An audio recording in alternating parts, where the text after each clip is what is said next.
vous emmène dans un des lieux les plus arides et les plus beaux du monde, le sud-est de la Jordanie. Oh là là là là, c'est magnifique. Regarde, c'est incroyable ce truc. Avec le soleil comme ça qui est en train de descendre, qui rentre. C'est ça qui est beau, voilà, ce que je voulais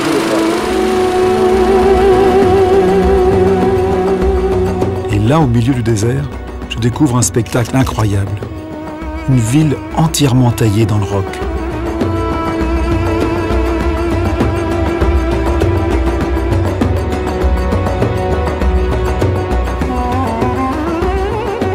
Nous sommes en Jordanie et voici Petra. C'est une cité unique au monde, érigée en plein désert malgré la rareté de l'eau. Petra était un caravansérail, le plus grand centre commercial de la région. Elle a abrité jusqu'à 30 000 caravaniers et commerçants des routes de l'encens. C'était au 1er siècle après Jésus-Christ. On les appelait les Nabatéens. Mais comment faisaient ces Nabatéens pour s'alimenter en eau dans un désert où il ne pleut que 9 jours par an? Nous savons aujourd'hui qu'ils avaient construit des kilomètres de rigoles et des grandes citernes creusées dans la pierre pour transporter et recueillir l'eau des pluies et des sources. Mais surtout, les Nabatéens avaient le sens de l'économie de l'eau. À Petra, je retrouve un homme pour qui j'ai beaucoup d'admiration. C'est Riccardo Petrella, un économiste italien qui milite pour que l'eau ne soit pas une marchandise. Alors ici, les Nabatéens ont vécu pratiquement sans eau. Est-ce que vous pensez qu'on a des leçons à apprendre d'eux?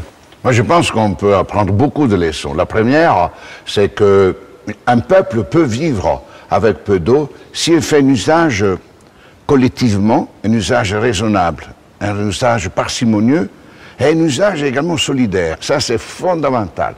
Si on fait ça, je crois que le reste, ça va tout seul. Est-ce qu'il est vrai que tous les jours, il y a des gens qui meurent parce que l'eau est insalubre?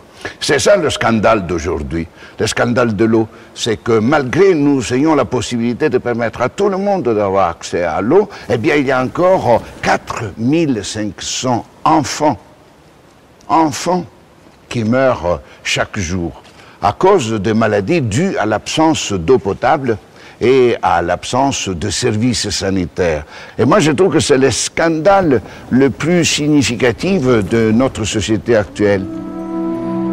Défendre le droit à l'eau, c'est défendre le droit à la vie. C'est pour cette raison que Riccardo Petrella milite au plan international afin que le droit à l'eau soit inscrit dans les droits de l'homme. Ce qui rend la tâche très difficile, c'est que l'eau est inégalement répartie sur la planète. Il y a à peu près 150 à 200 millions de personnes sur la surface terrestre qui ont effectivement ce problème par un fait objectif d'absence d'eau. Mais on constate que même dans les déserts les plus profonds, le riche a toujours accès à l'eau. Donc c'est la responsabilité de l'homme qui est engagée.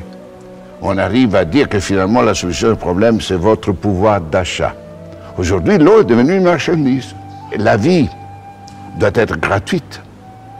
Et l'eau qui est la vie, l'eau pour la vie, pas l'eau pour la douche, l'eau pour la piscine, l'eau pour la vie doit être l'expression de la gratuité de la vie.